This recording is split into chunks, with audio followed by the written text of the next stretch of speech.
Subscribe करा महानुभाव प्रतिपंथ चॅनलला व बेल बटन अवश्य दाबा लेटेस्ट नोटिफिकेशन प्राप्त करण्यासाठी। ब्रह्मा वरुणेन्द्र रुद्र मरुतस्तुनवन्ति दिव्यैस्तवे वेदे साङ्गपदक्रमोपनिषदेर्गायन्ति यं सामगा ध्यानावस्थिततद्गतेन मनसा पश्यन्ति यं योगिनो यस्यान्तं न विदुसुरासुरगणा देवाय तस्मै नमः।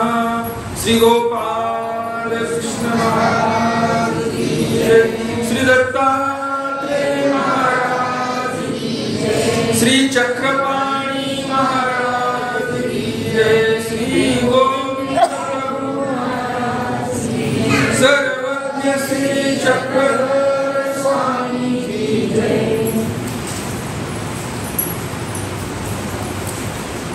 आजचं हे आपलं 6वं ज्ञान सत्र आहे। आजच्या या ज्ञान सत्राला उपस्थित सर्व धर्मबंधू आणि भगिनी त्याचप्रमाणे जमलेले आहेत बाळगोपाळांना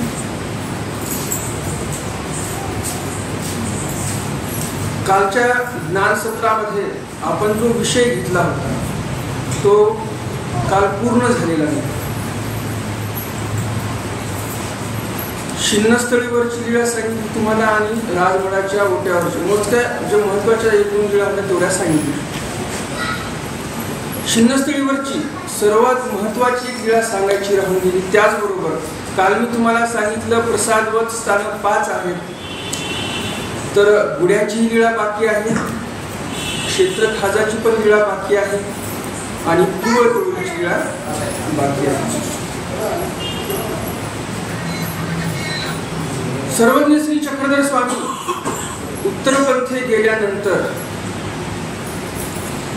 आचार्यांची काय अवस्था होती आपण सर्वांना माहिती आहे। त्यांना कसं महादायसांनी प्रयत्न करून शोधून आणलं, मरणासन्न अवस्थेत होते, अंगाला उधळी लागलेली होती। गोपाळांनी कसं तरी कुरुंदने पिळून मुखामध्ये त्यांना जिवंत ठेवलं होतं। पूर्ण लीळा चरित्रामध्ये सर्वज्ञ श्री चक्रधर स्वामींनी जर कोणतं काम केलं असेल तर नांदेड येथे गायी राखल्या हे काम कोणी सांगितलं आणि केलं म्हटलं तर फक्त देवाने कोणतं काम केलं? गायी राखण्याचं काम केलं की नाही? 1 नाही 2 नाही 3 दिवस गायी राखल्या। कदाचित स्वामींना, कदाचित म्हणण्यापेक्षा स्वामींना माहितीच होतं, असं म्हटलं तरी काही वावगं ठरणार नाही। स्वामींना हे माहित होतं कुठे ना कुठे ह्या गायीच्या महानुभाव पंथाला आसरा देणार आहेत, थारा देणार आहेत, यांच्यामुळेच महानुभाव पंथ जगणार आहे हे माहित होतं। आणि म्हणून पूर्ण लीळा चरित्रामध्ये एकच काम निश्चित स्वामींनी केलं म्हणजे गायी चारल्या। बाकी असं कोणी काही सांगितलं देवाने केलं असं काही घडलेलं नाही। असं 2-2, 3-3 दिवस केलेलं काम आहे का कुठं ऐकलेलं? माझ्या गायींनी कसं रक्षण केलं किंवा थारा दिला या पंथाला कसा वाढला पंथ? तुम्ही विचार करा, ज्या डोंगरामध्ये गायी गेल्याच नसत्या, तिथं गोपाळही त्यांच्या मागे गेले नसते आणि भट्टोबासांच्या मुखामध्ये कुरुंदने पिळून कोणी टाकले असते? मग टाकलेच नसते। तर आपण पाहतो श्री दत्तात्रेय महाराजांच्या फोटोमध्ये पण गाय असते। आपण दत्तात्रेय महाराजांना मार्गातील मूळ मानतो की नाही? त्यांच्या फोटोमध्ये पण आहे। आणि त्या दत्तात्रेय महाराजांपासूनच ही ज्ञान सरिता जी आहे, परावर शक्तीची, ही उगम पावलेली आहे। आणि म्हणूनच देवानी पण पुढे सर्वज्ञ श्री चक्रधर स्वामींनी गायी राखण्याचं ठरवलं। नांदेडला गायी राखल्या आणि त्याच गायींनी, त्या गोपाळांनी मदत केली आणि भट्टोबास जिवंत राहिले। महादायसांना जे काही पता लागला तो पण गोपाळांनीच दिला की हो असं कोणीतरी चक्रधर द्या म्हणत जंगलात जाऊन पडलेला आहे। हे कोणी दिला पत्ता? बुराकाने दिला। म्हणे आम्ही त्यांच्या मुखामध्ये कुरुंदनी पिळायचो, हेही त्यांनी सांगितलं. आणि शेवटी काय त्याच्यामध्ये तुम्ही सर्वांनी ऐकलीच कथा, ही काय वेगळी नाही, फक्त मी त्याच्यात एक दृष्टिकोन वेगळा तुम्हाला सांगत आहे. त्यामध्ये हेही आलेलं आहे की आचार्यांना शुद्धीवर आणल्यानंतर पहिलं गावामध्ये जाऊन काय घेतलं महादेशांनी, गाईचं दूध. आणि ते गाईचं दूध गोळ्याने असं कपड्याने कापसाने असं मुखामध्ये टाकलेलं आहे. आणि ते दूध पिल्यानंतर थोडीशी सावधता आलेली आहे आचार्यांच्या. आचार्य थोडे सावध झाले. महाराज म्हणतात चला देवापासून. म्हणजे कुठे आहेत स्वामी? म्हणे उद्धवपुरात आहेच म्हणे आपल्याला. स्वामींनी तर श्री गुरु महाराजांजवळ निरवलेला आहे आपल्याला. म्हणतात ते देव नाही माझा, सरळ म्हणतात. असं म्हटल्यानंतर महादेशा खिन्न होतात, परंतु समजूत घालून पाठीवर घेऊन ते उद्धवपूरला पोहोचतात. श्री प्रभूंची आणि यांची भेट होते. त्यावेळेस श्री गुरु महाराज हा माझा नाही म्हणतात, त्याला घेऊन जा कुठे जायचं. कारण श्री गुरु महाराजांना माहित आहे हा म्हटला की तो देव नाही माझा. श्री गुरु महाराज पण थोडासा विनोद करतात की हा पण भक्त नाही माझा, मी नाही याचा तो नाही माझा, त्याला घेऊन जायला आमच्याजवळ आणायचं. मग महाराजांचा दुःख करते की म्हणे जी स्वामींनी असं आम्हाला पोरकसूट करून निघून गेले, वाऱ्यावर सोडून गेले, आता निदान तुम्ही तरी असं कठोर बनू नका आमच्यासाठी. स्वामींनी तुमच्या सन्निधानामध्ये राहण्याची आज्ञा केलेली आहे, तरी आता माऊलीपणा तुम्ही करा आणि आम्हाला सन्निधानामध्ये ठेवा. मग असं म्हटल्यानंतर देव म्हणतात काय हरकत नाही थांब. तर सांगायचं तात्पर्य एवढंच होतं मला की स्वामींनी जे कार्य केलं 3 दिवस गाई चालण्याचं, ते पुढं हे सर्व देवाला माहिती होतं आणि यांनीच आपल्याला सहाय्य केलं. आणि पुढे जे घटनाक्रम घडला तो तुम्हाला सविस्तर सांगितले. तर असे हे आचार्य रुद्धपूरला राहिले. बऱ्याच वर्षानंतर श्री गुरु महाराजांची सेवा केली. बऱ्याच वर्षानंतर श्री गुरु महाराज निजधामाला गेले. मग आता काय करायचं? मग आता श्री गुरु महाराज तर गेले. मग आचार्यांनी ठरवलं चला आता म्हणजे गंगा तीराला जाऊ. सर्वज्ञ श्री चक्रधर स्वामी जिथे जिथे लीळा केल्या त्या स्थानांचं दर्शन घेऊ आपण. स्थानाचं दर्शन घेण्यासाठी निघाले मार्गमंडळी घेऊन आचार्य. पूर्ण गंगा तीर नमस्कार. आचार्यांनी कुठेही दंडवत घातले नाही, कुठेही दंडवत घातले नाही, सुपारी ठेवली नाही, काही नाही. परंतु ज्यावेळेस शिन्नस्थळी पाशी आले, शिन्नस्थळीवर आल्यानंतर जे दाखवताच्या भाजीची लीळा सन्निधानामध्ये असताना घडलेली होती, ती लीळा जशास तशी आचार्यांना तिथे दिसली. स्वामी उत्तरपंथी गेल्यानंतरच्या बऱ्याच वर्षांनी, उद्धवपूरला राहिल्यानंतर पुन्हा बऱ्याच वर्षांनी श्री गुरु महाराज निधमाला गेल्यानंतरच्या गोष्टी आहेत त्या सर्व. त्यावेळेस स्वामी इथे नव्हते, परंतु जशाच तशी लीळा शिन्नस्थळीवर दिसली. एवढा मोठा चमत्कार दिसला आचार्यांना तिथं. आणि मग आचार्यांनी तिथे सुपारी ठेवली आणि साष्टांग दंडवत घातले. तर ती दाखवताची लीळा कशी आहे? दाखवताची भाजी होती, कुणीतरी देवाच्या दर्शनासाठी आणलेली होती. देवाला अर्पण केली, तो शेतकरी निघून गेला. स्वामींनी ती भाजी स्वतः निसली. बाईसांना सांगितलं आधन ठेवा. आधन ठेवलं, त्यामध्ये भाजी टाकली. काय हिंग मिरे टाकायचे होते ते टाकले, मीठ वगैरे काय घालायचं ते घातलं त्याच्यामध्ये. नुसती जेवढं भाजीला लागते तेवढं. बाईसांनी थोड्या वेळांनी भाजी आणून दाखवली स्वामींना की शिजली किंवा नाही. स्वामी म्हणतात बाई अजून भाजी शिजली नाही, थोडीशी शिजू द्या अजून. मग पुन्हा थोड्या वेळ बाईसा भाजी शिजू देतात आणि शिजल्यानंतर खाली उतरून घेतात. स्वामी शिन्नस्थळीकडे बसतात जाऊन. भक्तजन भिक्षेवर नाही येतात आणि स्वामी म्हणतात काढा आपले आपले पात्र. जे काही कोणाचे पाषाणाचे वगैरे पात्र असतील त्यांनी आपले पात्र काढले. आणि बाईसांना मग भाजी आणायला लागली. सर्वांनी भाकरीचा काला केला, कुस्करा केला, आळे केले, त्याच्यामध्ये ते भाजी टाकली.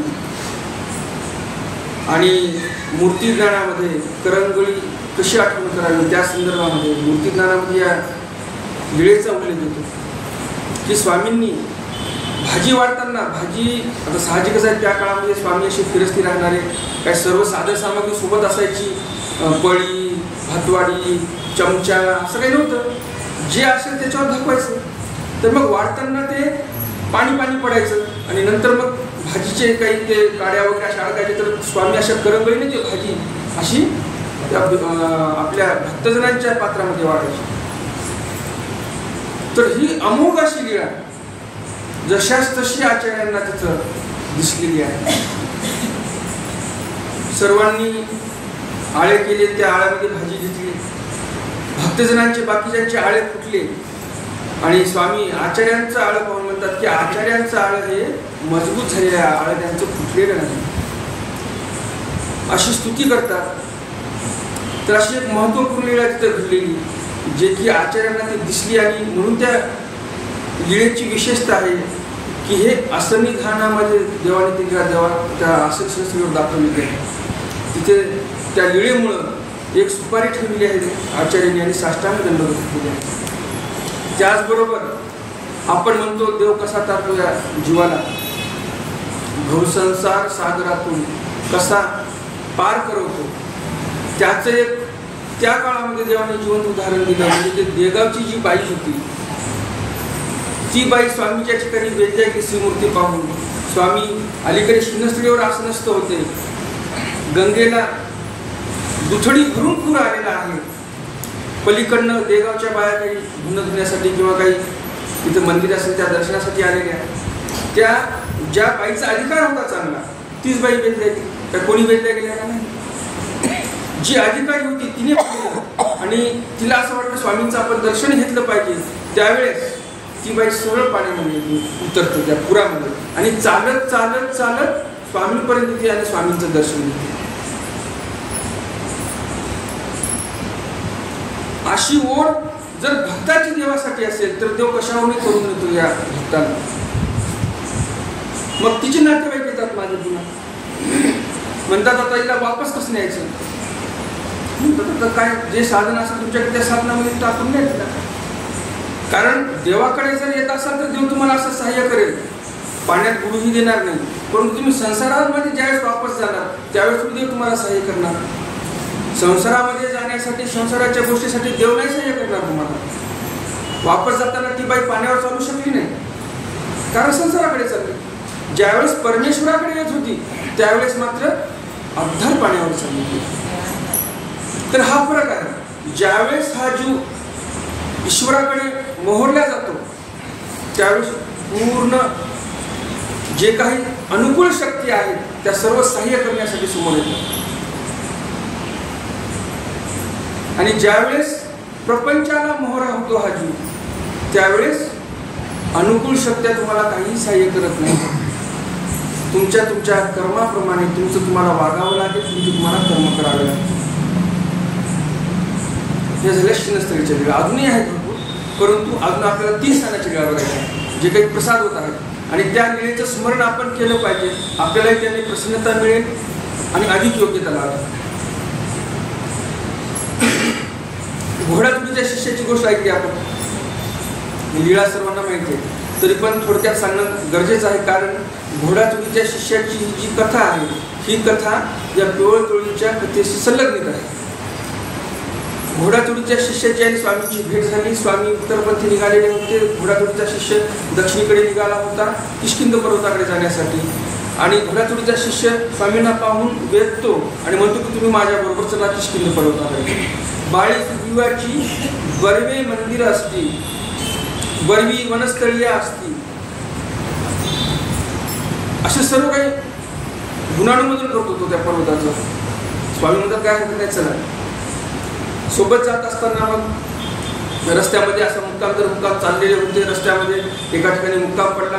दरवेळेस ते घोडाचुरीचे शिष्य भिक्षा मागायच्या वेळेला आज्ञा घेऊन जायचे, पण त्या दिवशी आज्ञा घेऊन न जाता तसेच गेले गावामध्ये आणि तिथं मग तो प्रकार घडला. म्हातारीने हातावर उकळती आंबील टाकली, त्यांनी तशीच खाऊन घेतली आणि ते गरम जे उष्णता होती हाताची त्या झोपड्याला लावली. झोपडं पेटलं. एका झोपड्याने दुसरं झोपडं पेटलं, दुसऱ्या झोपड्याने तिसरं झोपडं पेटलं. सर्व गाव पेटून गेलं. सर्व हलकल्लोळ माता गावामध्ये. हसत हसत घोडाचुरीचे शिष्य स्वामींकडे आले आणि स्वामींकडे आल्यानंतर स्वामी त्यांना अनुकार करून विचारतात की एवढा हलकल्लोळ कशाचा आहे. असं म्हटल्यानंतर घोड्यातूनचा शिष्य म्हणतो ते तुम्ही नाही ना, तुम्हाला माहित नाही का म्हणजे पूर्ण गाव जाऊ म्हणा. त्या बाईने मला असा त्रास दिला म्हणता त्या बाईने आणि म्हणून मी असं केलं. स्वामी म्हणतात एवढी भूत हिंसा केली तुम्ही, तुम्हाला थोडंही मनामध्ये क्षीर आला नाही, चला आता आम्ही तुमच्या बरोबर येणार नाही. मग तो घोडातुरीचा शिष्य देवावर पाळत ठेवून असायचा की देव मला सोडून गेले नाही पाहिजे. परंतु देवाची इच्छा होती सोबत राहण्याची. कसं काय राहतील देव? एका दिवशी बरोबर त्याला चकमा देऊन निघून गेले तर सरळ कुठे गेले? सरळ रुद्धपूरला गेले. हे लक्षात ठेवायचं कधी पण आपल्या जीवनामध्ये अनिष्ट घटना फार भयंकर मोठी घडली तर कोणातरी स्थानापाशी जा किंवा स्थानापेक्षाही मग कोणातरी अधिकरणाच्या जवळचा प्रसवमोडा सन्निधानामध्ये काही 4 दिवस राहा. ज्यावेळेस काही भयंकर प्रसंग आपल्या जीवनामध्ये घडतात आपली बुद्धी काम करत नाही. काय करावं काय नाही काही सुचत नाही, गोंधळून गेलेला असतो माणूस. अशा परिस्थितीमध्ये काय केलं पाहिजे? आपण जे सात्विक ठिकाण आहे त्याचं सेवन केलं पाहिजे. सात्विक ठिकाण म्हणजे योग्य अधिकरण, ज्याला खरंच ज्ञान आहे, व्यवस्थित जो यथार्थ बोलतो अशा अधिकरणाची जवळीक करणे. नाहीतर आगीतून उठला पुढ्यात पडला अशी परिस्थिती झाली माझी असं वाटून एखाद्या अधिकरणाविषयी गेल्यानंतर असा अधिकरण निवडायचा की खरंच बाबा यांच्या सन्निधानामध्ये आलो मी आणि मी शांत झालो.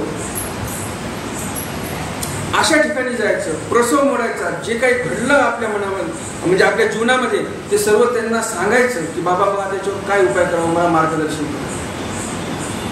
ते कुणी दाखवले आदर्श तत्व? आपल्याला स्वामींनी दाखवले. कारण एवढी भयंकर हिंसा यांच्या सोबतच्या सांगात्याने केली. स्वामींचा सांगा ठेवला ना घोड्यातूनचा शिष्य, तर एवढी भयंकर पूर्ण गाव जाळणं म्हणजे काही साधारण हिंसा झाली का? आताच्या काळामध्ये एखाद्याने गाव जाळलं म्हणलं तर किती मोठा गुन्हा नोंदवून त्याच्यावर. मग त्या काळात तसाच भयंकर गुन्हा झालेला आहे. तर एवढा भयंकर गुन्हा केल्यानंतर सर्वप्रथम मग देवाने काय ठरवलं? पहिलं गुरुजींची भेट घ्यायची. म्हणून 3 दिवस एकदम जास्त प्रवास करून, अहोरात्र प्रवास म्हटलं तरी चालेल, 3 ते 4 दिवसामध्ये देव कुठेही असतील परंतु तिथून 3 ते 4 दिवसामध्ये रुद्धपूरला श्री गुरु महाराजांच्या दर्शनाला पोहोचलेले आहेत स्वामी. भेट कुठे झाली? पिवळ तळवली नावाचं तळ होतं, त्या तळ्याच्या पाळीवर दोघांची भेट झाली. श्री प्रभू महाराजही प्रसन्न आणि स्वामींना गुरुजींचं दर्शन झालं म्हणून स्वामी पण प्रसन्न आहे. प्रसन्न म्हणून धर्माच्या लीळा तिथं घडल्या. तिथं काही त्यांची चर्चा झाली. चर्चा काय झाली दोन्ही अवतारामध्ये हे काही कुठे आलेलं नाही, परंतु तिथे भेटीगाठी व्हायच्या. आणि साहजिकच आहे जिथे श्री प्रभू महाराज असायचे तिथे स्वामींचा प्रसन्नता रूप मनोधर्म एकदम अधिक असायचा. आणि प्रसन्नता हा जो मनोधर्म आहे हा ईश्वरीची आज्ञा असं देवाने सांगितलेला आहे. बाकी इतरत्र कुठेही तुम्हाला हा मनोधर्म मिळणार नाही. आणि प्रसादवत जे स्थान आहे तिथे कृपा प्रधान तर आहेच, परंतु प्रसन्नता हा जो मनोधर्म आहे तोही तिथे निक्षेपलेला आहे. तिथे विशेष प्रसन्नता आहे देवाची आणि म्हणून ते आपल्यासाठीही प्रसन्न करणारे विशेष आहेत. आपल्यासाठी आपलं मन प्रसन्न करणारे ते स्थान आहेत. म्हणून त्या स्थानांचं स्मरण केलं पाहिजे आपण, त्या लीळेचं स्मरण केलं पाहिजे. आणि तिथे जे विशेष आहे ते विशेष जर आपल्याला मिळालेच तर त्या विशेषाची दररोज अर्धा घंटा सेवा केली पाहिजे आणि त्रिकाळ त्यांना वंदन केलं पाहिजे. अधिक योग्यता त्यांनी लाभते. मग श्री गुरु महाराज रुद्धपूरला निघून जायचे. स्वामी दाभेरीला थांबायचे आणि मग पुन्हा दुसऱ्या दिवशी सकाळी उठले की देव दाभेरीहून यायचे. स्वामी पिवळडोळीच्या पाळवर थांबायचे. तिकडनं श्री प्रभू महाराज यायचे. पुन्हा भेट गाठ चर्चा संवाद बसायचे बोलायचे. थोड्या वेळ प्रसन्नता रूप मनोधर्माने सर्व वातावरण खुलून जायचं आणि नंतर थोड्या वेळाने मग देव पुन्हा स्वामी दाभेरीकडे आणि श्री प्रभू महाराज. तर अशी प्रसन्नता रूप मनोधर्माची लीळा, अशीच लीळा घडलेली आहे क्षेत्र खाजाची. क्षेत्र म्हणजे काय? शेत. त्या शेताच्या ठिकाणी असलेले खाजे, म्हणजे त्या शेतामध्ये मग मुळा असेल, ऊस असेल, बोरं असतील, ज्वारीचा हुडा असेल, जे काही असेल तिथले ते खाजे. सरळ सरळ त्या शब्दाचा अर्थ. मला तिथली लीळा कशी आहे, श्री प्रभू महाराज खेळ क्रीडा करत चालायचे. मग त्या शेतामध्ये जे काही असेल, ऊस असला तर मग तो तिथला जो शेतकरी होता तो ऊस सोडून ठेवायचा द्रोणामध्ये, हुळा ठेवायचा, हुरडा ठेवायचा, जे काही शेतामध्ये असेल ते सर्व काढून ठेवायचा. ते शेत होतं एका मातंगाचं आणि त्याच्या शेतामध्ये सर्व अन्न तो एका द्रोणामध्ये काढून ठेवायचा, एका द्रोणामध्ये पाणी ठेवायचा, सर्व काही व्यवस्थित. मग श्री प्रभू महाराज खेळत खेळत जायचे आणि तिथलं ते जे अन्न आहे त्या शेतकऱ्याचं ते अन्न ग्रहण करायचे, जे काही शेतात खाजे आहे. मग ते खाजे श्री प्रभू महाराजांनी आरोहण केली, श्री प्रभू महाराज निघून जायचे. नंतर स्वामी यायचे, स्वामी पण ते प्रसाद श्री प्रभू महाराजांचा घ्यायचे आणि या दोन्ही देवाचा प्रसाद तो त्या तिथल्या शेतकऱ्याला मिळायचा. तर इथे पण प्रसन्नता रूप मनोधर्म आहे, दोन्ही देवाचा संबंध आहे. भोजनतेचं स्थान आहे, पुन्हा तिथं देवाने आरोहणा केलेली आहे. तर ही एक लीळा इथली आहे. लीळा आहे दोन्ही ठिकाणी एकच घडलेली, परंतु तिथे प्रसन्नता रूप मनोधर्म जास्त आहे. कृपागुण हा प्रधानत्व तिथे निक्षेपलेला आहे, म्हणून तिथल्या स्थानाला प्रसादवत असं बोलल्या जातं. गुढा दाभिडला जात असताना डाव्या हाताला आहे गवाळ गुढा. त्या गुढ्याची लीळा काय आहे तर श्री प्रभू महाराजांनी ज्यावेळेस राज्यवेश स्वीकार केला किंवा राज्यवेश स्वीकार करण्याच्या अगोदर पण जेव्हा जेव्हा रुद्धपूरवरून श्री प्रभू महाराज दाभिरीला जायचे तेव्हा तेव्हा तो जो मोठा दगड होता त्या दगडाला स्पर्श केल्याशिवाय देव समोर जातच नव्हते. गुढा या शब्दाचा अर्थ काय होता तर गुढा म्हणजे जो वेशीवरचा दगड आहे, त्या दगडापासून दुसऱ्या गावाची शिव लागली, शिववरचा दगड, वेशीवरचा नाही शिववरचा, त्या दगडापासून पलीकडे दुसऱ्या गावाची शिव, अलीकडे रुद्धपुरची शिव. तर असा तो शिववरचा दगड आहे, त्याला गुढा बोलायचे. आणि तिथं जाता येता स्पर्श करायचे, त्या दगडावर उभं राहून. मग ते लहान मुलं जसं चिखल असलं की टाच बसतात आणि गोल गिरकी घेतात, तसं देव मग गिरकी घ्यायची कधी कधी तिथं उभं राहून. मग घोड्या परी हिंसने ज्याप्रमाणे घोडं करतो तसं करायचे. वेगळ्या वेगळ्या लीळा करायचे. असेच उभं राहायचे, आकाशाकडे बघायचे, हसायचे. आणि ज्यावेळेस मग स्वामी उत्तरपंथी गेले, सर्व भक्तजन आचार्य असतील, माहीभट्ट असतील, आबायसा, उमायसा, महादायसा, कोथळोबा हे सर्व ज्यावेळेस श्री प्रभू महाराजांच्या सन्निधानामध्ये होते त्यावेळेस श्री प्रभू महाराजांनी राजवेश स्वीकारलेला होता. म्हणजे पालखी, पायामध्ये मस्तपैकी राजासारखे कडे, ते सर्व असायचे. वालकी वगैरे ज्याला बोलतात ते राहायचं. आणि मग अशा पालखीमध्ये देव फिरायचे. पहिलं तर पायी फिरायचे, त्यावेळेस सबंध द्यायचेच, परंतु ज्यावेळेस पालखीमध्ये फिरायचे, भक्तजन पालखी घेऊन चालायचे. श्री गुरु महाराज म्हणले आज दाभिरीला चला तर दाभिरी, तळेगावला चला म्हटलं तर तळेगाव, बेलोरला म्हटलं बेलोरला, मातुळग्रामला म्हटलं मातुळग्रामला, जिकडं म्हटलं तिकडं श्री गुरु महाराजांनी आज्ञा करायची, भक्तजन निघायचे. तर मग जेव्हा दाभिरीच्या रस्त्याने पालखी निघायची श्री गुरु महाराजांची, तर बरोबर तो गुढा आला की श्री गुरु महाराज डोळो डोळो डोळो म्हणायचे की थांबा आता इथं, आपली पालखी टेकवायची. मग पालखी टेकवली की उतरून सबंध द्यायचे, किंवा घाई गडबडीत असतील तर पालखी खाली केली की पाय बाहेर काढायचे आणि त्या गुढ्याला लावायचे. एवढा मनोधर्म त्या पाषाणाच्या ठिकाणी होता. म्हणजे आपण असंही म्हणू शकतो कोणता तरी दैवाचा, भाग्याचा तिथे कोणता तरी जीव निक्षेपलेला असेल, त्याचं तसं पूर्वदैव जोडलेलं, त्याची कणं कशी होती की परमेश्वराचा संबंध त्याला तिथे व्हावा. म्हणून मनोधर्माने, प्रसन्नतारूप मनोधर्माने देवाने तिथे संबंध दिलेला आहे. एकदा नाही, दोनदा नाही, वारंवार त्या रस्त्याने गेले म्हणजे तिथे संबंध देणारच हे ठरलेलं. झाल्या पाचवी स्थानाच्या लीळा. आत्मतीर्थाची जी लीळा आहे ते पण तुम्हाला सांगितली मी, कारण तिथं प्रसन्नता धर्म आहे, तिथे आधी योग्यता लागते. तर हा विषय आपला कालचा पूर्ण झाला. आपण दुसरा विषय पाहिला त्या दिवशी, प्रेमीय भक्ताचा भेद. चौकळकीचाही प्रेमीय सांगितला आणि एक कळकीचाही सांगितलं, जे काही त्या चित्रात आले. तर आता आपण पाहूया ज्ञानियांमध्ये कसा भेद आहे, फरक आहे. ज्ञानियात आणि ज्ञानियामध्ये भेद कसा असतो. आपण बघूया भंडारेकर कसे आहेत, माहीमंत कसे आहेत, किंवा आचार्य आपले भट्टोबास यांच्यामध्ये कसा फरक आहे. देवाचा सर्वप्रथम शिष्य जो सोबत राहिलेला, सोबत फिरलेला, ते म्हणजे कोण?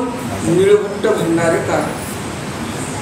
स्वामींचा मुक्काम मनसळ इथे होता. मनसळमधून देव निघाले सरळ भंडाऱ्याला. भंडाऱ्याला गेले जिथे निळभट्ट भंडारेकरांचं घर होतं, त्या घरी जाऊन भिक्षा शब्द टाकला. निळभट्ट भंडारेकर हे कोण्या शाखेचे ब्राह्मण होते? काण्णव शाखेचे. बरोबर. ज्या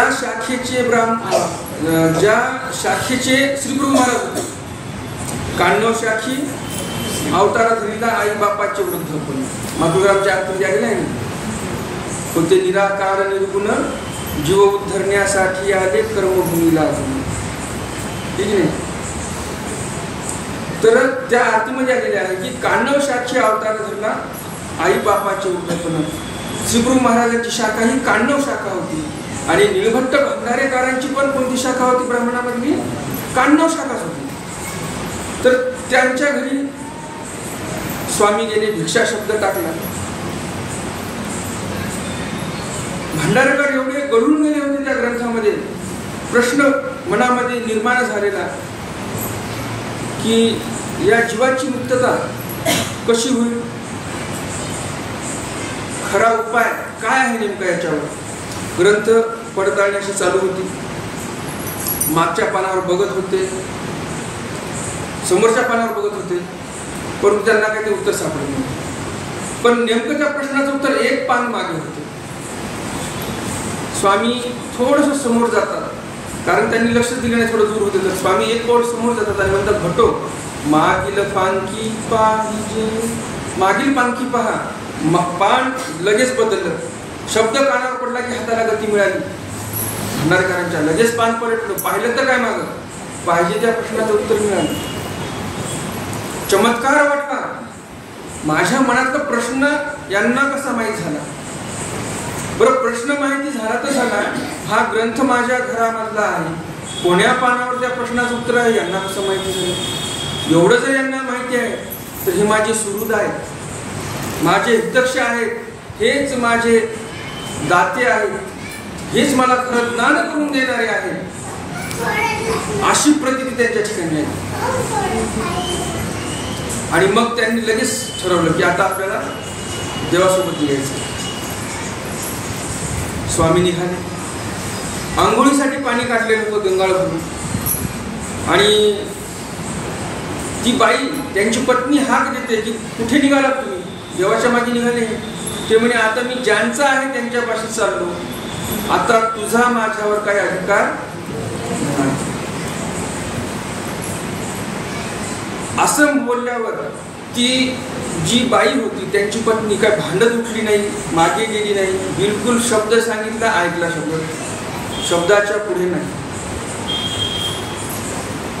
म्हणून या प्रसंगावर एका भक्तजनाने प्रश्न पण विचारला की ती बाई थांबली तरी कशी अशी एका शब्दावर. मग स्वामी म्हणतात, ते आज्ञा घरे की. आज्ञा घरे म्हणजे काय? आज्ञा दिली की त्या आज्ञेचं पालन करणारे घर होते ते. म्हणून आज्ञेचं पालन करण्यात आलं भंडारेकरांच्या. आणि ती बाई बाहेर निघाली नाही आणि विरोध केला नाही आणि सरळ स्वामीच्या मागे निघून गेले. आणि देवकी नावाचं तळ होतं, तिथं तळ्याच्या जवळ गेले. भिक्षा तिथं ठेवून आता आरोहणा करणार होते स्वामी. तेवढ्यामध्ये मग भंडारकर पोहोचले तिथे. आपलं वस्त्र फाडलं, आसन रचलं देवाला. देव बसले तिथं आणि आरोहणा केली. उरलेला प्रसाद भंडारकरांनी घेतला. पक्का निश्चय केला एका दर्शनामध्ये की आता सोडायचं, वापस जायचं नाही. पण संस्कार जसं मी त्या दिवशी सांगितलं, रिक्त हस्ते न पश्यंती राजानाम देवता गुरु. राजा असेल, देवता असेल, गुरु असेल, यांच्या ठिकाणी जात असताना रिकाम्या हाताने जाऊ नये. तर मग आता हे संस्कार भंडारकरांना पण माहिती होती. लगेच मनामध्ये प्रश्न निर्माण झाला, मी तर आता घराचा त्याग केला, घरी तर काय जाणार नाही.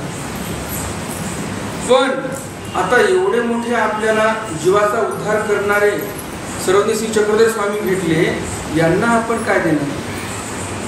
काहीतरी पाहिजे देण्यासाठी, काहीतरी विधिविधान करायला, काहीतरी क्रिया करण्यासाठी काही पाहिजे. मनामध्ये लगेच एक सल निर्माण झाली. स्वामी म्हणतात लगेच, तुमचा मनोरथ आम्ही पूर्ण करणार, चिंता करू नका. तसेच प्रवास करत करत समोर आले. मग मध्ये आचळपूरला स्वामींनी त्यांचा मनोरथ पूर्ण केला. धनुबायाच्या आवारी पूजा द्रव्य आणून सगळं ते देवाने भक्ताचा मनोरथ तिथं पूर्ण केला.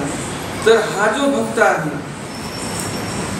हा ज्ञानिया जो आहे, दर्शनासहित सर्व सोडलेला, हा प्रथम त्यागी आहे. प्रथम एक क्रमांकाचा त्याग आहे. यांच्यासारखा त्याग दुसरं कोणाचा? खेळगोईचा आहे, पण हा उत्तम दर्जाचा आहे. खेळगोई तरी म्हटल्या काही लागत असेल तर आणू का घरून जाऊन, ते म्हटले का नाही. हा फरक खेळगोईचा म्हटला ते पण बरोबर आहे, परंतु एवढा फरक आहे तेवढा तुम्हाला सांगितलं.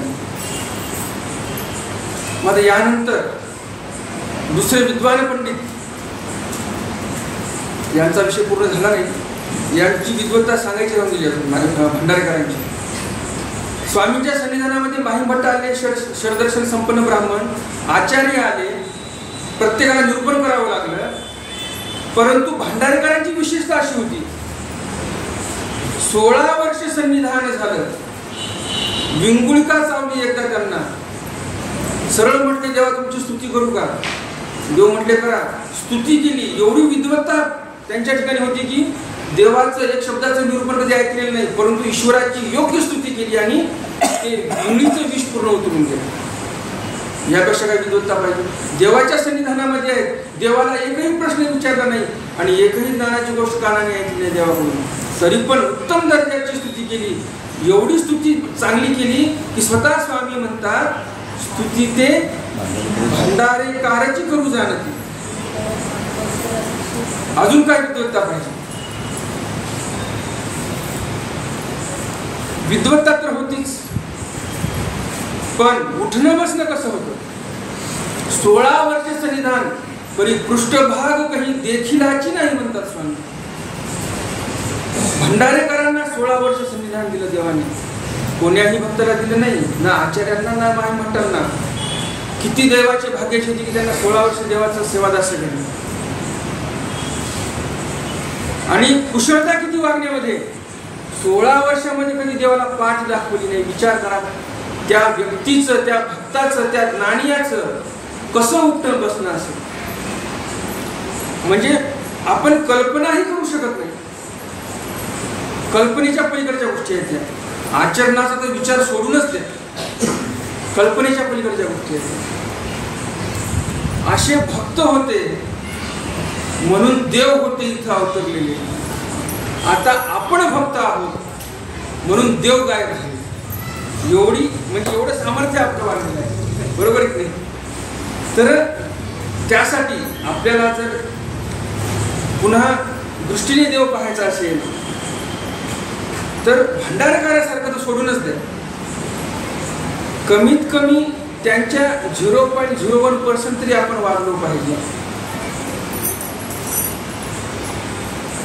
संसारामध्ये आपण आयुष्य देत आहोत, 24 घंटे तुम्ही संसाराला देत आहात. 1 घंटा राखून ठेवा कमीत कमी, की नाही मला 1 घंटा देवाला द्यायचा म्हणजे द्यायचा. तुम्ही विचार करा, कितीही कामं असू द्या, तुम्ही कधी म्हणालात का नाही आज काय वेळच भेटला नाही, आज जेऊच नाही आपण? कधी झाले का असं? 3 वेळेला तर जेवतो आपण, 2 वेळेला चहा पितो, करतो नाही सगळं. मग तसं आपण धरायचं नाही की बाबा ज्याप्रमाणे अन्न हे आवश्यक आहे त्याप्रमाणे मनुष्य जन्मात आपण आलेलो आहोत, देव का आलेला आहे, तर अध्यात्मही आपल्यासाठी आवश्यक आहे. 1 घंटावर शांततेने डोळे लावून बसायचं. जेवढ्या लीळा आठवतात तेवढ्या आठवायच्या. घाई गडबड करायची नाही. ढोरं लवकर लवकर हाकले म्हणून दिवस कधी असताना लवकर जात नसतो. दिवस असताना जायचा त्यावेळेस आस्तमनाला जातो. उगच रानामध्ये जनावर गेले आणि पळवून आणले म्हणजे दिवस असताना जाईल लवकर किंवा जनावराचं पोट भरेल असं कधी होत नसते. ज्याची बरी व्हावं त्याची बरी होईल, बरोबर ना. त्यामुळं ज्या पद्धतीने ज्या गोष्टी व्हायला पाहिजे त्याच पद्धतीने त्या झाल्या पाहिजे, त्याच पद्धतीने त्या गोष्टी आपण केल्या पाहिजे. तर असे भंडारेकरांची महती होती. नंतर जर पाहायला गेलं तर मग त्याग केला माहीभट्टांनी. माहीभट्ट हे डोमेग्रामला आले, बोध झाला. ही लीळा त्या दिवशी सांगितली तुम्हाला मी. पुढं काय झालं, पुढं गावाकडे गेले. त्यानंतर पुन्हा 4-2 दिवसांनी परत आले. बोध प्रकरण नेमकं कसं आहे त्याविषयी माहिती घेतली. महावाक्य प्रकरण कसं आहे नेमकं त्याविषयी माहिती घेतली स्वामींकडून. बरेच सखोल सखोल प्रश्न विचारले. विचार मालिकेमध्ये वचन आहे त्रेसुत्री एक कैसा ना दे वेगळा कोणी, हे एक मोठं वचन आहे चांगलं. ते सर्व वचन स्वामींनी निरूपण केलेलं आहे गोदावरीच्या तीरावर माहीभट्टांच्या प्रश्नावर. तर असे प्रकरण पण एके दिवशी सकाळी शौचाला गेले नदीच्या तीरावर. चांगले माणसं चांगला विचार मनामध्ये ठेवत असतात. चांगल्या माणसांच्या मनामध्ये चांगलेच विचार घोळत असतात. शौच आटपलं, निघाले आणि विचार केला की आपण एवढं देवाच्या दर्शनाला जातो, देवाने एवढं सांगितलं, मुक्तीचा मार्ग सांगितला, जीवनमुक्तीचा मार्ग अनुसरण घ्यायला सांगितलं. मग आपण अनुसरण घेतलं पाहिजे. आता किती दिवस बसायचं. मग विचार करतात म्हणे सर्व नियोजन लावायला घरचं 1 वर्ष तरी लागेल, बरोबर. मग 1 वर्ष थांबूया आपण असं माहीभट्ट ठरवतात आणि मग घराकडे जाण्यासाठी निघतात. मग म्हणतात अरे 1 वर्षानंतर मी जिवंत राहीन याची शाश्वती आहे का. बरं जाऊ दे, 1 वर्ष नाही म्हणजे आपण 6 महिन्यामध्ये काम आटपून घेऊ. मग म्हणतात 6 महिन्याचं तरी कोणी पाहिलं. फक्त 3 महिन्यात काम आटवायचं, संपला 100 महिन्यात, 3 महिन्यात अनुसरून घ्यायचं. पुन्हा विचार करतात, किती विचारावर विचार चालू आहे बघा. 3 महिने तरी कोणी पाहिलं म्हणे.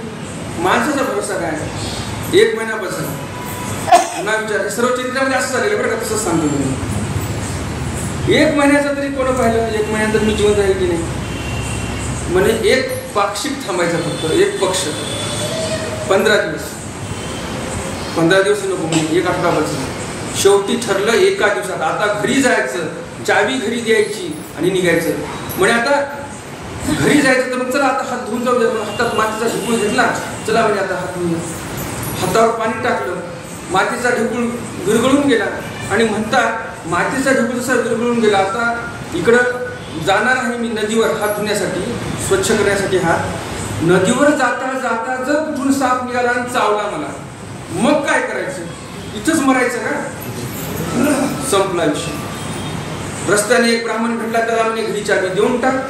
मी निघालो, जिकडं जायचं तिकडं. आता जीवनमुक्तीचा मार्ग अवलंबायचा मला. एकदम गर्भ श्रीमंत होते घरचे, एवढे विद्वान पंडित म्हटल्यावर पूर्ण उभय गंगातीरी. उभय म्हणजे काय, दोन्हीही गंगातीराचा भाग, उत्तर काठ आणि दक्षिण काठ या गंगेचा. या उभय गंगातीरी त्यांना परास्त करेल शास्त्रार्थामध्ये असा कोणी विद्वान उरलेला नव्हता. आणि अशाही विद्वानांना पैशाची काय गरज. तर एवढे श्रीमंत पण घरदार सगळं सोडलं, निघाले. अंगावर एकदम भारीचं वस्त्र. रस्त्याने जात असताना एका ब्राह्मणाला ते कपडा देऊन टाकला. आणि म्हटलं की बा तुझा पडा मला तर एक पासोडी वेगळी होती अजून ठेवली.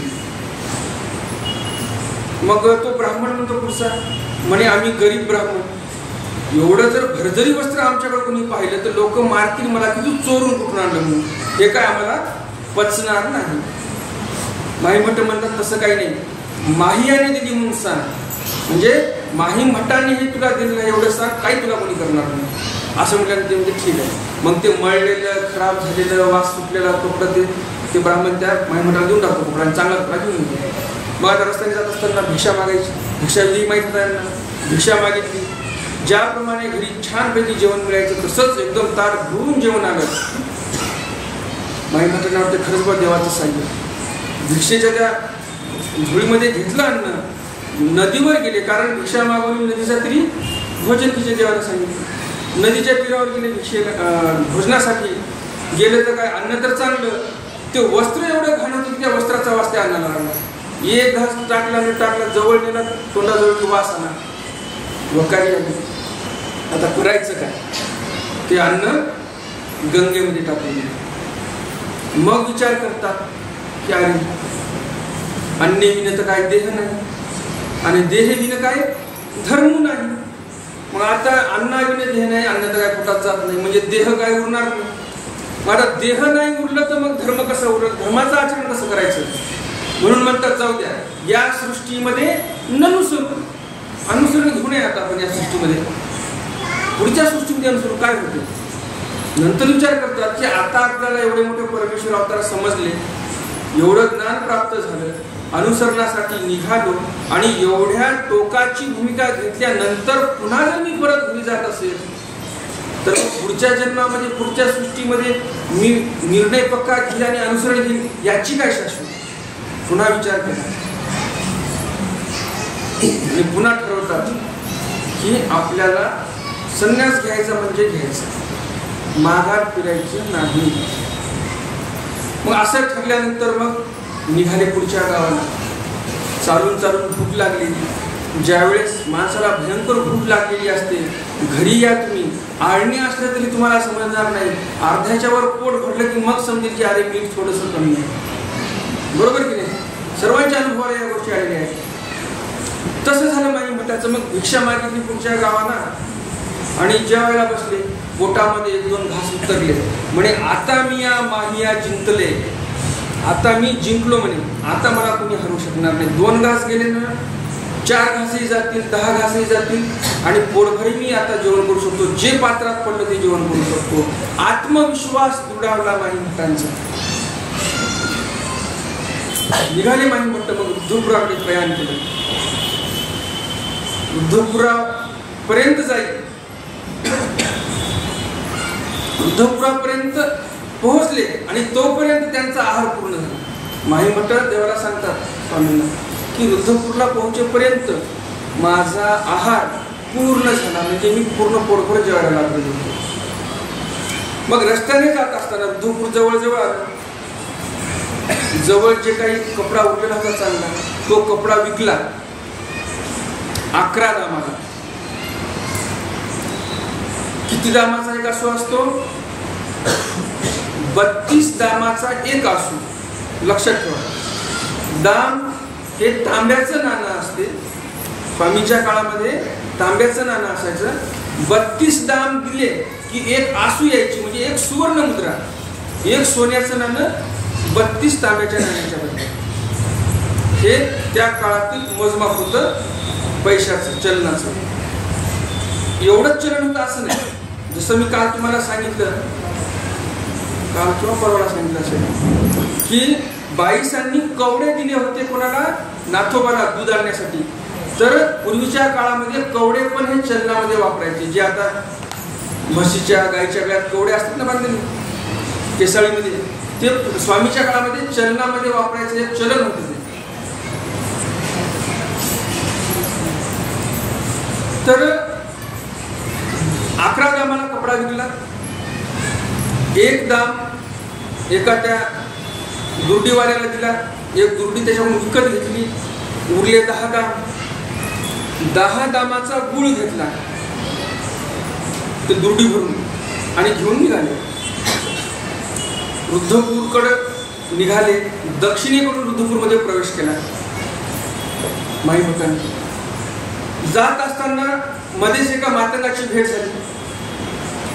माई भटांनी प्रश्न केला की श्री प्रभू महाराज इथे असतात म्हणे, तुम्हाला माहिती आहे का कुठे आहेत? म्हणे हे काय म्हणे आताच गेले तिथे.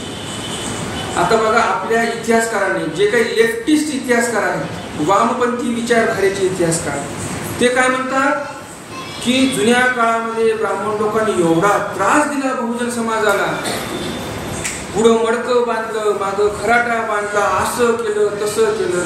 तुम्ही सांगाव, एवढा षडदर्शन संपन्न ब्राह्मण सरळ त्या माणसाला विचारताय, बाबा सांगा श्री महाराज कुठे आहे? कुठेतरी उल्लेख खराटा बांधलेला आहे की मडकं बांधलेलं आहे.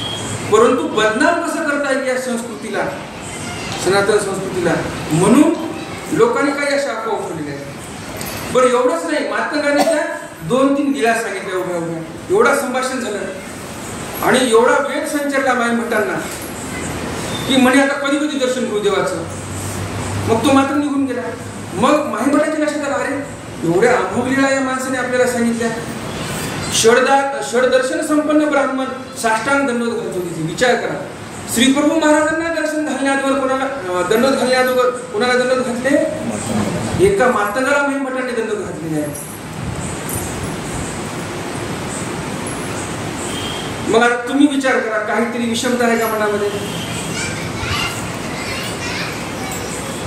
आपल्या इतिहासाचं विकृतीकरण हे केलेलं आहे. फक्त एवढं लक्षात येते आपल्याला, जे काही लोक आता मोठ्या मोठ्या सभामध्ये बोलतात, काही पण फक्त विकृतीकरण केलेलं आहे. कारण श्री गोविंद प्रभू चरित्र हे तर काही मी लिहिलेलं नाही किंवा तुम्ही लिहिलेलं नाही. परंपरेने आलेल्या हस्तलिखित पोथ्या, 500 वर्षापूर्वीच्या पण पोथ्या आपल्याला आज उपलब्ध आहेत हस्तलिखित वाचायला.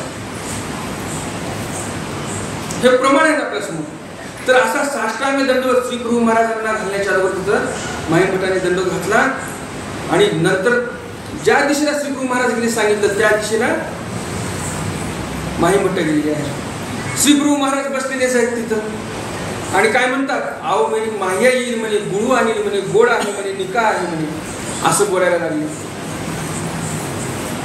आणि तिथं माई भट गेली, देवापुढे दुर्डी ठेवली. श्री प्रभू महाराजांना गुळ फार आवडायचा, गुळ खाणं चालू केलं. आणि तेवढ्यामध्ये तिथले जे भक्तजन होते ते म्हणतात, अरे श्री प्रभू महाराज गुळ खातात, पोट दुखलं श्री प्रभू महाराजांचं. आबाईसा धावत धावत येतात आणि म्हणतात, जीजी पुरे खिजोजी. कारण श्री प्रभू महाराजांच्या समोर जर कोणी उचलायची हिंमत करत असेल तर ती फक्त म्हणजे आबाईसांना, हुमायसांना, महादाईसा, कोणाची हिंमत नव्हती देवापुढे जाण्याची. फक्त श्री प्रभू महाराज ऐकायचे तर फक्त आबाईसा. जसं स्वामींपाशी बाईसा होत्या त्याप्रमाणे श्री प्रभू महाराजांपाशी कोणाचं संत असायचं? आबाईसाचं.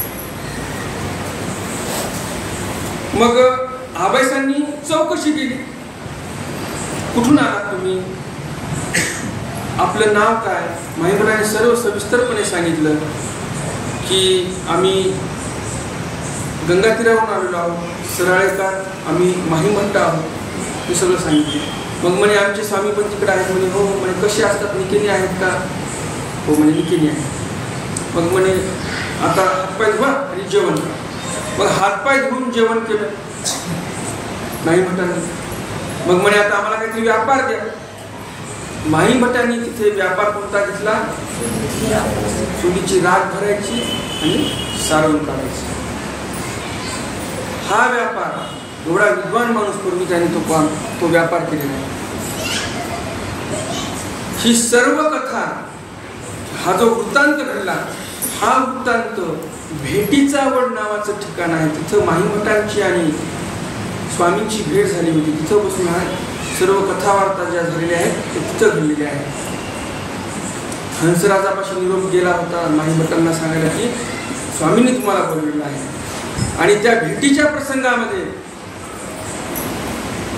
आबाईसाकडून माही भटांनी लाडूचा पुस्कटा आणलेला होता, बारीक भुगा आणला होता, काही लाडू आणले होते काहीतरी प्रसाद श्री गुरु महाराजांचा. ते स्वामींना दिला. स्वामींनी तो प्रसाद नमस्कार केलेला आहे आणि ग्रहण केलेला आहे. तर असे माही भट्टांनी किती विचार केले बघा तुम्ही. दृढ निश्चय झालेला होता, परंतु पुन्हा आत्मखिन्नता पण यायची की नको, आपल्याच्याने होणार नाही. पोटात अन्न गेलं नाही तर काय ठरवलं त्यांनी? अन्नाविना देह नाही, देहाविना धर्म नाही, त्यामुळे आता जायचं नाही. इथपर्यंत पुन्हा विचार परत आले होते. त्यामुळे असं नका समजू की आपले विचार खालीवर का होतात. हा जीवाचा स्वभाव आहे. आपले विचार हे मागे पुढे होतच राहणार. ज्या माहीमठांनी स्वतः परमेश्वराला पाहिलं त्यांचे पण विचार मागे पुढे झाले. मग आपण तर असं नाही झाले जाऊ, आपण तर अनधिकारी जाऊ, आपले पण विचार डळमळीत होणारच. परंतु या डळमळीत विचारामध्ये पण आपल्याला कधी ना कधी ठाम विचार घ्यावाच लागणार आहे, ठाम निर्णय घ्यावाच लागणार आहे. आणि ठाम निर्णय घेतल्याशिवाय आपण कोण्याही एका तीरावर पोहोचू शकत नाही. एकतर ठाम निर्णय घ्यायचा, मग इकडे संसारातच मरायचं, किंवा ठाम निर्णय घ्यायचा बाबा संसाराचे कार्य आटपून लवकर पहिल्या तीरावर जायचं संसाराच्या. हे आपण ठाम निर्णय घेतले पाहिजे. तर माहीमठाने ठाम निर्णय घेतला, त्यांनी संन्यासही घेतला. परंतु स्वामी प्रश्न करतात की का हो, तुम्ही आमच्याजवळ यायला पाहिजे होतं, तिथं का बरं गेला? त्यावेळेस मग माहीमठ म्हणतात, जी आमचा सासरा म्हणजे तुमच्याकडे येणारा माणूस, आम्ही तुमच्यापाशी यायचं, संन्यास घ्यायचा, सासरा मागच यायचा आमचा, पुन्हा भानगडी, चला घरी. कशाला भानगडी? त्यापेक्षा आपण तिकडे एका साईडला गेलं, दीक्षा घेतली, कोणी येणं नको आणि जाणं नको, त्यासाठी मी तिकडे गेलो. आणि देवाने तर सांगितलेलंच आहे की परमेश्वर म्हणजे बुद्धपूरचे श्री गुंडवराव, त्यांची सेवा केल्याने परमोक्ष मिळते. तुम्हीच सांगितलं पहिल्या भेटीमध्ये आम्हाला, म्हणून आम्ही तिकडे गेलो. मग देव त्यावर निरूपण करतात की बरोबर आहे. अनंत आतापर्यंत अनंत परमेश्वर अवताराने अनंत जीव उद्भरले, अनंत अवतार परमेश्वराने आतापर्यंत घेतलेले आहेत. भूतकाळामध्ये, सांप्रत काळामध्ये अवतार घेतलेले आहेत आणि भविष्य काळामध्ये पण असे अवतार होत राहतील. यावर पुन्हा मग अवतार कशा प्रकारचे असतात त्या संदर्भामध्ये माहीमठांना निरूपण केलं स्वामींनी. परदृश्य अवतार, अवदृश्य अवतार, उभयदृश्य अवतार.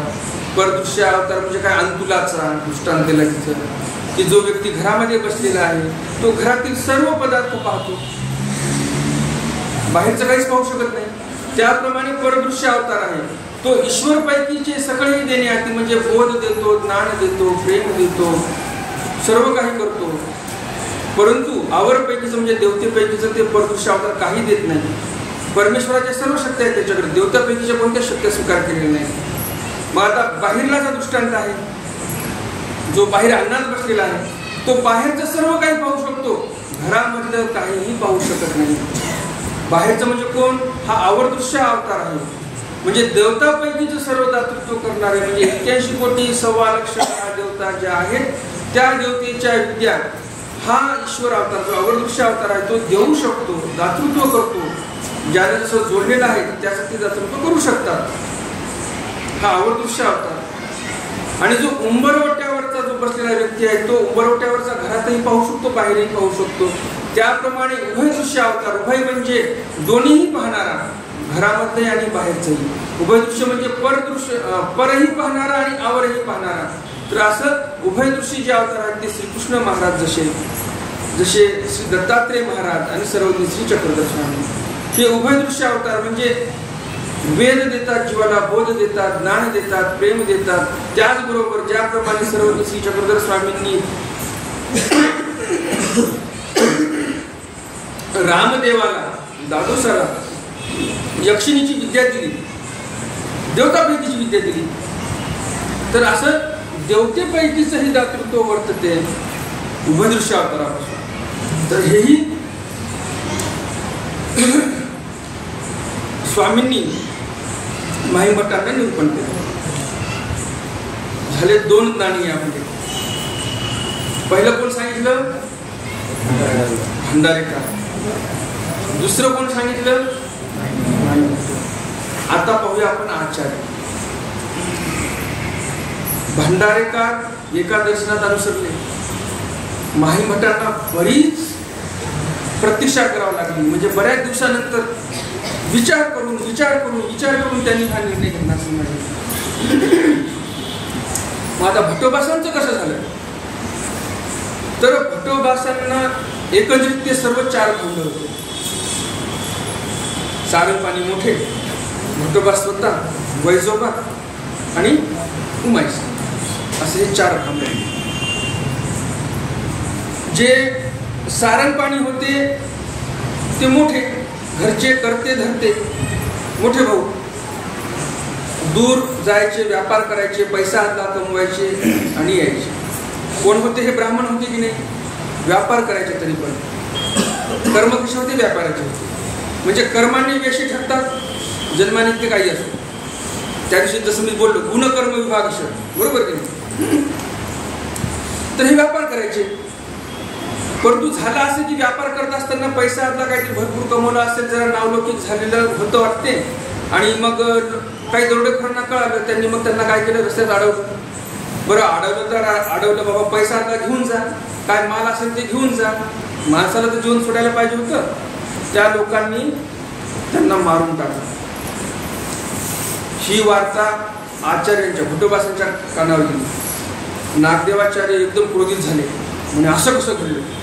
आता तर पाहायचं कामच नाही. म्हणजे आता नीट का जबाब पाहतच म्हणजे आता कोणासोबतच मी नीट राहणार नाही. आणि कधी आयुष्यात तलवार मॅनीमध्ये टाकणार नाही, नंगी तलवार हातामध्ये घेऊन हिंडणार.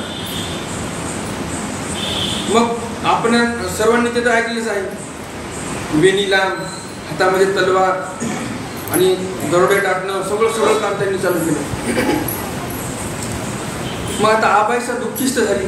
एकतर मुलगा मेला, हा कसा तरी होता मधवा, याच्या डोक्यावर परिणाम झाल्यासारखा वागत आहे हा.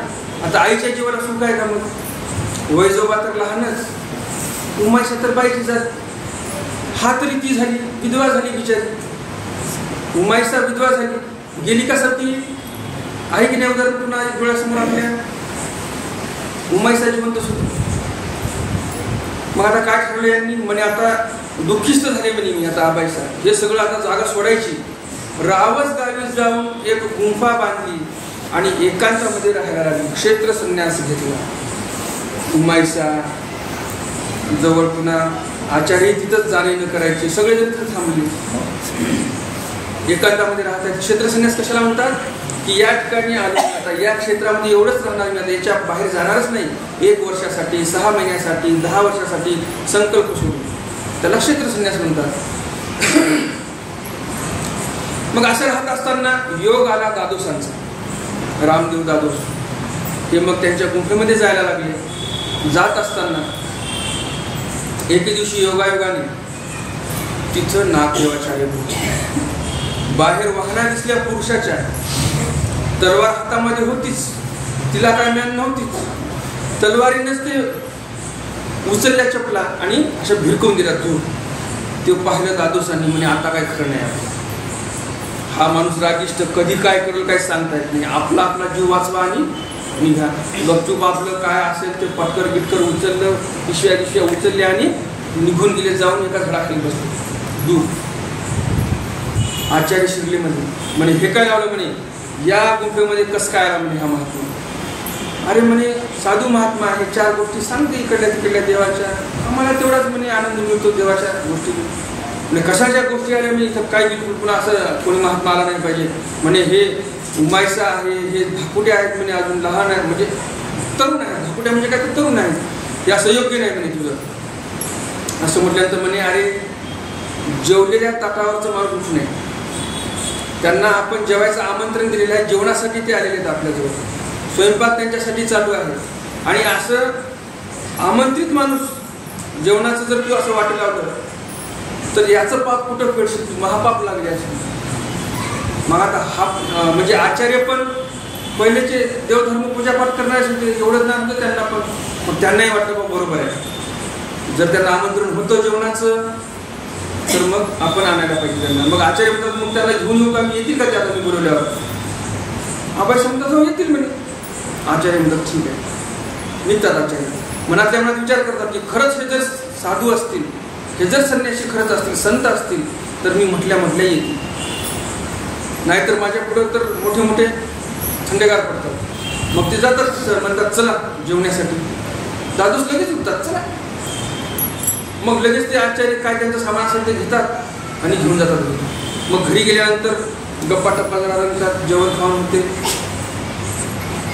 आचार्य म्हणतात आता तुम्ही इथून जाणार कुठं? म्हणजे आता आम्ही चाललो आमच्या गुरुच्या भेटीला. म्हणजे तुमचे गुरु म्हणजे श्री चांगदेवराव. म्हणजे असं आहे का? बरं. देवाचं नाव घेतलं की यांनाही आनंद झाला, जरा त्यानंद झाला आचार्यांना. मग म्हणतात आम्ही या तुमच्यासोबत, तुम्ही जात आहात तर. आवडी संचरली देवाची. तर असं म्हटल्यानंतर हे सर्व कथावार्ता होण्याच्या अगोदर आचार्य पहिले प्रश्न करतात दादोसांना की म्हणजे तुमच्यापासून आनंद होतो?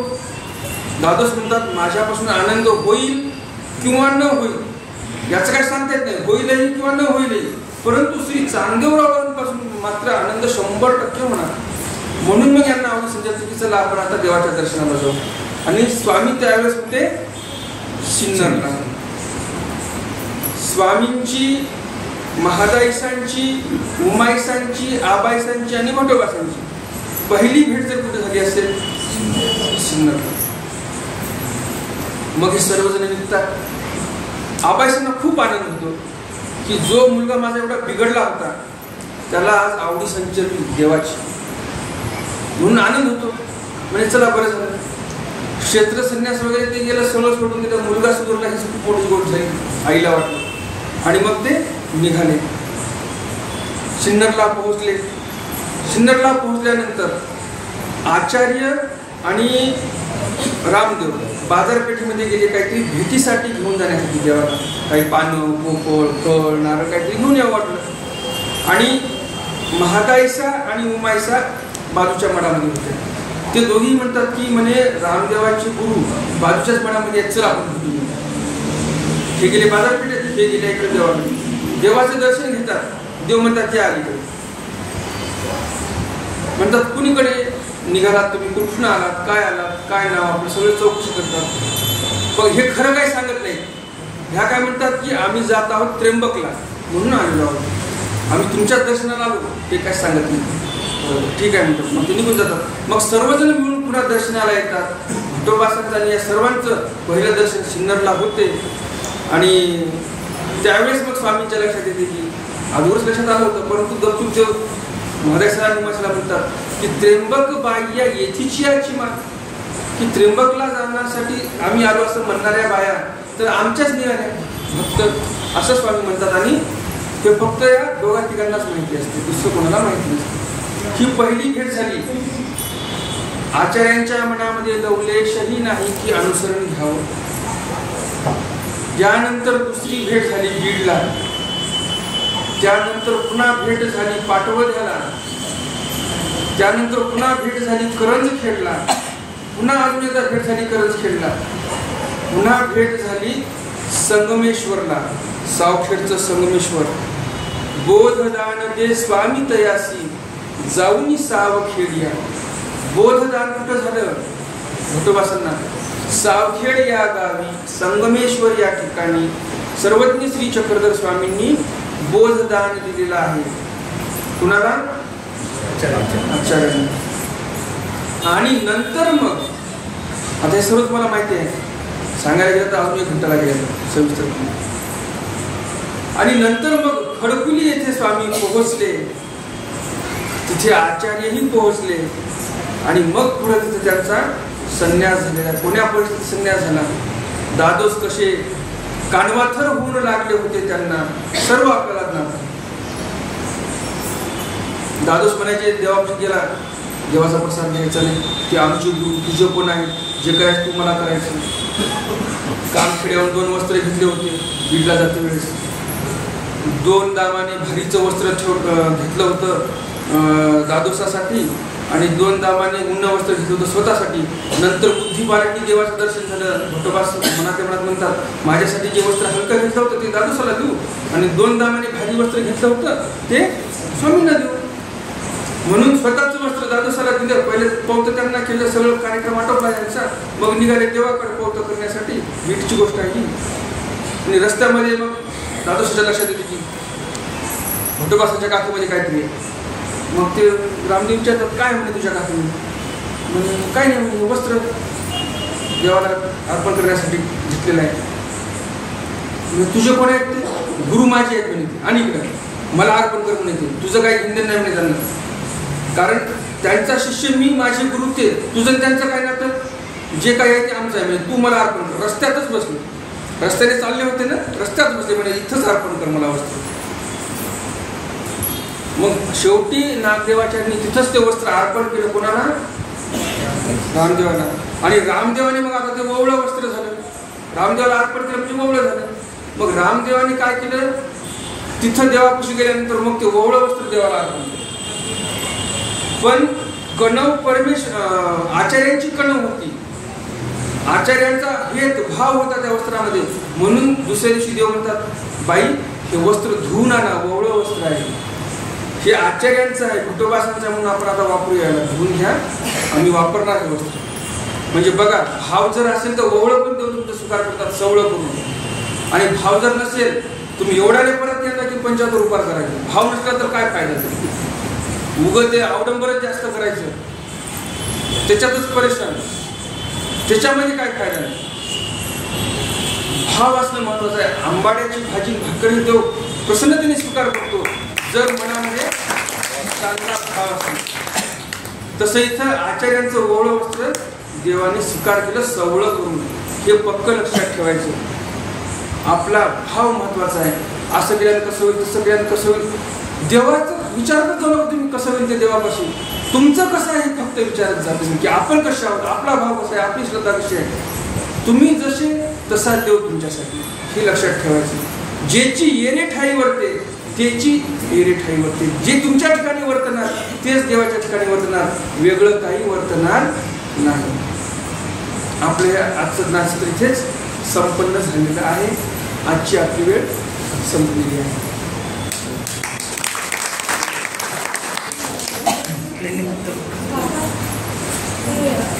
शंका समाधान हो, विचार नाही.